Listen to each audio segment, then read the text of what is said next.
皆さん、こんにちは。河村です。今日の調子はいかがですか？今回は寿司職人の修行について聞きます。題名は寿司職人としての1年目です。料理の手順を教える動画ではありません。仕事の現場で使う日本語を聞く練習です。特に責任や信頼を表す言葉に注目してください。N2 では文の関係を聞き取る力が大切です。理由、変化、対比、結果を意識しましょう。今日のゲストは田口さんです。田口さんは日本の寿司店で修行を始めました。田口です。今日はよろしくお願いします。こちらこそ来ていただきありがとうございます。寿司の世界に入る前、どんな印象を持っていましたか？正直に言うと、技術さえあれば何とかなると思っていました。しかし、店に入ってから、その考えはすぐに変わりました。技術だけでは見えない部分があったのですね。むしろ、見えない部分にこそ厳しさがありました。その話を応募の頃から順に聞いていきます。それでは、田口さんの1年目を一緒に追っていきましょう。最初に、その店へ応募した理由を聞かせてください。小さい頃から、カウンターの中で働く職人に憧れていました。ただ、憧れだけで続けられる仕事ではありませんでした。応募する時点では、どこまで分かっていましたか？店の評判や営業時間は調べました。それでも、実際の厳しさまでは想像できませんでした。面接では印象に残っている言葉がありますか？店主に、手が器用なだけでは足りないと言われました。その言葉を聞いて、少し怖くなったのを覚えています。最初から技術以外も見られていたのですね。はい、態度や返事、目の動きまで見られていました。気を抜いたら、すぐ伝わってしまう世界だと感じました。採用されたとき、すぐ寿司を握れると思いましたか？少しは期待していましたが、そんな甘い話ではありませんでした。最初は見習いとして、裏の仕事から始まりました。その時点で、現実との差を感じたわけですね。期待していた分、自分の浅さも痛く感じました。初日の朝は、どんな気持ちでしたか？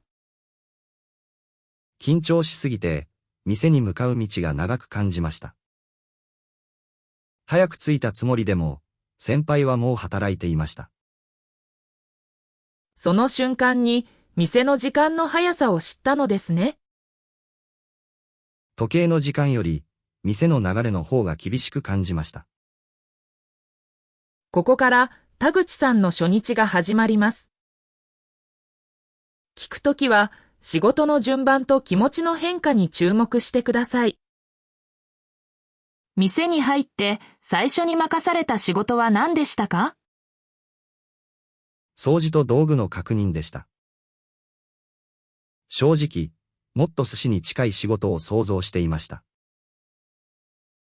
でも、そこから店の一日が始まるのですね。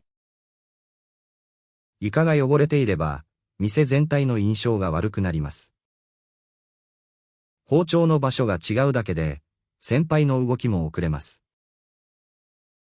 小さい準備が店全体を支えていたわけです。それに気づかないうちは、何をしても空回りでした。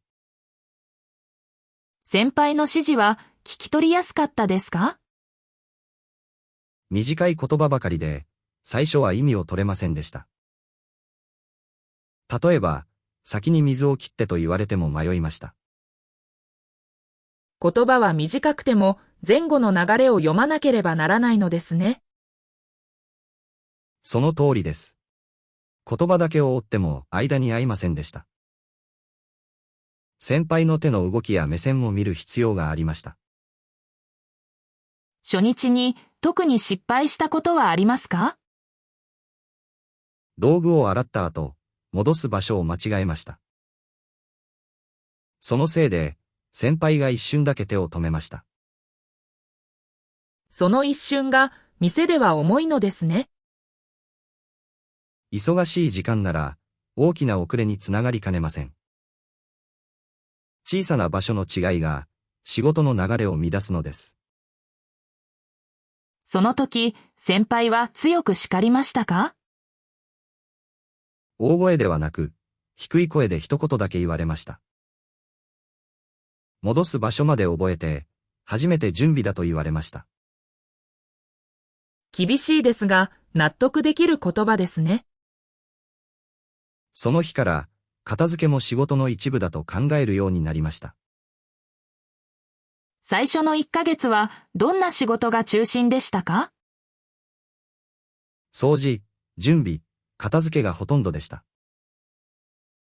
客の前に立つことは、まだ許されませんでした。見習いとして、店の裏側を知る時間だったのですね。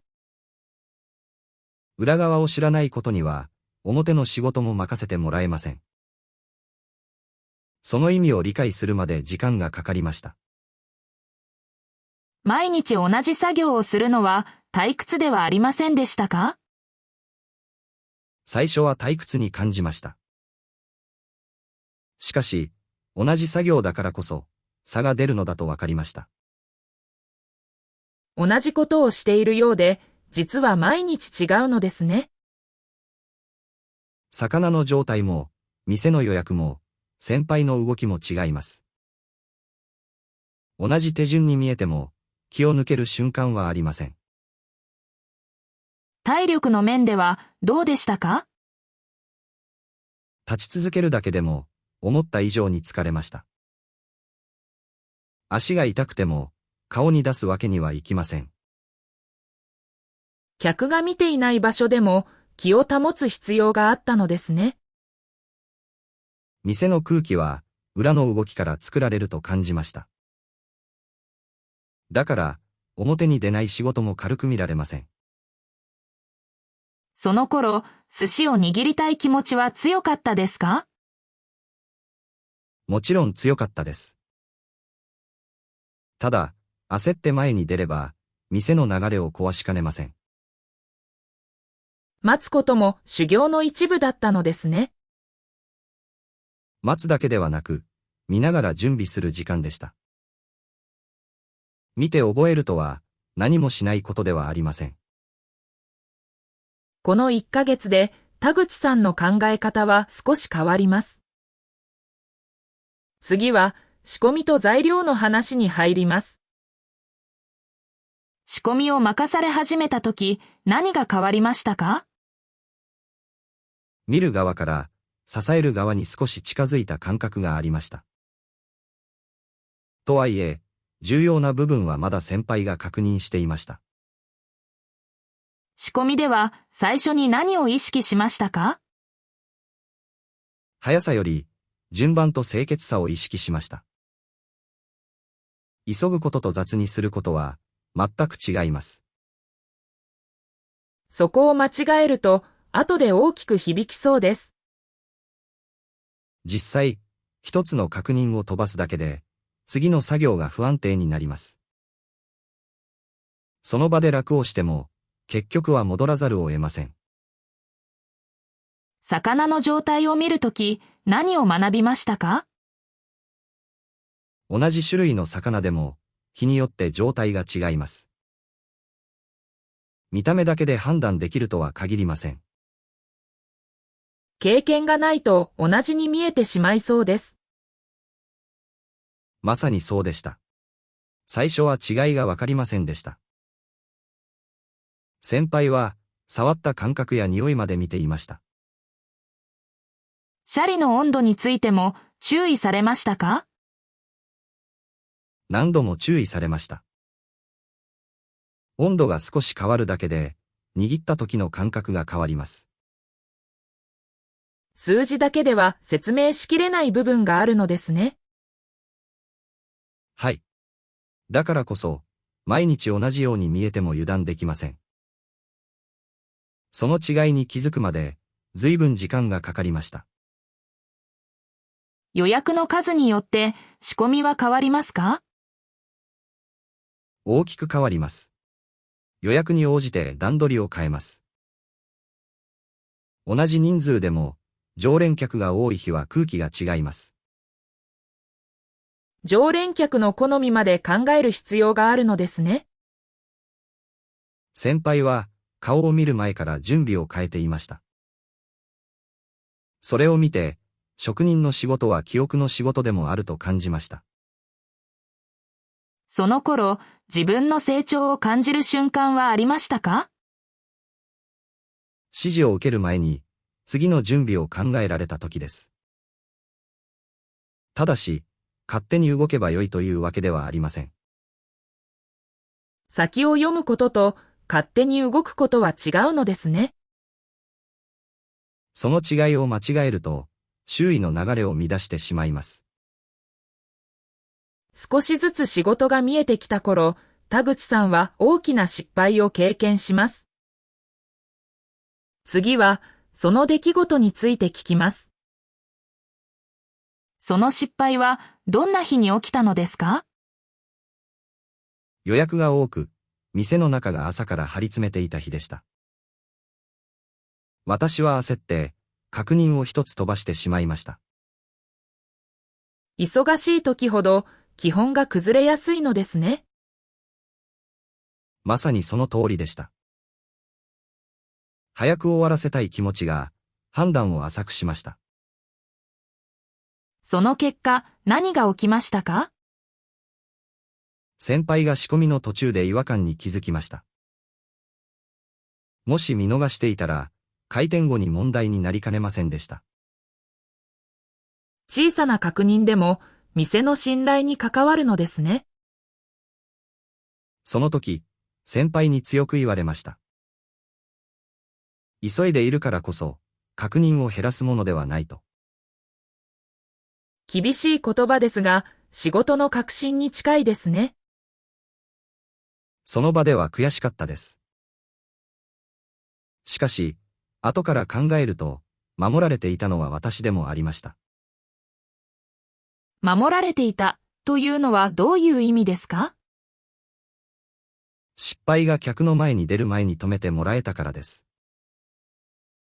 そのまま出していたら、店だけでなく私の信用も失っていました。叱られることが必ずしも否定ではないわけですね。はい。今なら、その意味がわかります。当時は、自分の気持ちばかり見ていました。その失敗をきっかけに行動は変わりましたか？確認する前に、なぜ確認するのかを考えるようになりました。理由がわからないまま動くと、同じ失敗を繰り返します。手順を覚えるだけでは足りなかったのですね。手順の裏にある目的を見ないことには、本当には身につきません。この経験は田口さんにとって大きな転機になります。次は、店が混む夜の話です。その夜はいつもと何が違いましたか？予約に加えて、急な客も多く来ました。店が混み始めると空気は変わりますか？一気に変わります。声の出し方まで変わります。大きな声を出せばよいというものではありません。必要な言葉を必要な時に出すのですね。余計な一言があると、かえって動きが遅くなります。沈黙にも意味があると、その時初めて感じました。客の前に近づくと緊張は増えましたか？かなり増えました。手元だけでなく、姿勢も見られます。客は何も言わなくても空気を感じ取っています。味だけでなく、店の緊張感も伝わるのですね。だから、内側が乱れたまま客の前に立つわけにはいきません。たとえ新人でも、店の一部として見られます。常連客との距離も難しかったですか？とても難しかったです。近づきすぎても、離れすぎても違和感があります。先輩は、客の表情に応じて話し方を変えていました。接客もかなり繊細な判断なのですね。料理を出すだけなら、誰でもできるかもしれません。しかし、その場の温度を読むことは簡単ではありません。その夜、自分が役に立ったと感じた瞬間はありましたか？先輩に言われる前に、必要な皿を出せた時です。小さいことですが、その時だけ先輩の動きが止まりませんでした。流れを止めないことが支える仕事なのですね。その通りです。目立たない働きほど、現場では大切でした。自分が前に出るより、全体が進むことを考えるようになりました。その変化は自分でもはっきりわかりましたか？すぐにはわかりませんでした。ただ、以前ほど焦らなくなったことには気づきました。焦りが減ると見えるものも増えますね。まさに、周囲の音や動きが少しずつ入ってきました。その後、任される仕事は増えましたか？少しずつ増えましたが、急に変わったわけではありません。信頼は、一度の成功で得られるものではありません。毎日の積み重ねが見られていたのですね。遅刻しないこと、返事をすること、確認を怠らないことです。当たり前のことほど、続けるのが難しいと知りました。初めて客の近くで仕事をしたときはどうでしたか？手が震えそうでした。客の目があるだけで、同じ作業が別の作業に感じます。見られている中で落ち着くのは簡単ではありませんね。落ち着こうとするほど、逆に動きが硬くなりました。先輩に、客ではなく仕事を見ろと言われました。短いですが、深い言葉ですね。その一言で、意識が少し戻りました。見られることに振り回されていたら、目の前の仕事を失います。後輩が入ってきたとき、自分の立場は変わりましたか？1年目の終わり頃、初めて後輩が来ました。その瞬間、自分も見られる側になったと感じました。教える立場になると、自分の理解も試されますね。本当にそうです。説明できないことは、分かっているつもりに過ぎません。後輩の質問で、自分の弱さが見えました。後輩には、どんなことを一番伝えたいと思いましたか？早く見える人ほど、見えない確認をしているということです。速さは手の動きだけで生まれるわけではありません。準備や判断があってこその速さなのですね。その通りです。焦りから生まれた速さは危ういです。一方で、準備から生まれた速さは安定します。1年目の終わりに向けて、田口さんは自分の変化に気づきます。ここからは、その振り返りを聞きます。1年目の終わりに、最初の自分をどう見ていましたか？あの頃の自分は、寿司を握ることだけ見ていました。しかし、店は一人の技術だけで成り立つものではありません。1年を通して、店全体が見えるようになったのですね。少しだけです。まだ見えていない部分の方が多いです。それに気づけたことが一番大きな変化でした。修行を始める前の人に何を伝えたいですか？早く認められたい気持ちは誰にでもあります。ただ、その気持ちだけで前に出ると大切なものを見落とします。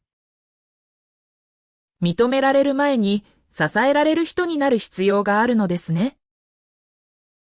その考え方に変わるまで1年かかりました。技術は大切ですが、態度を無視して伸びるものではありません。今でも忘れられない場面はありますか？閉店後、先輩が黙って道具を磨いていた場面です。客に見えない時間にも職人の姿勢が出ていました。その静かな姿が田口さんに残ったのですね。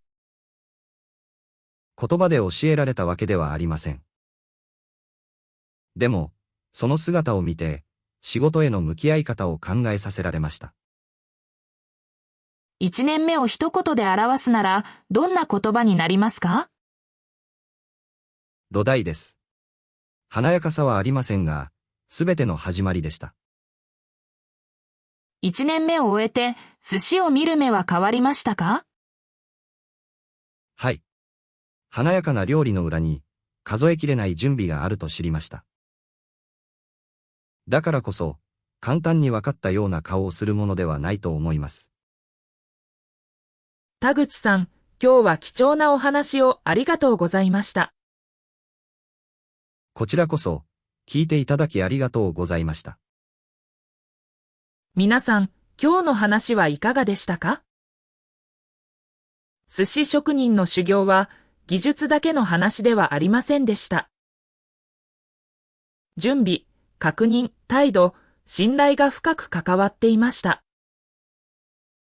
今日の中で難しい言葉や文の形はありましたか？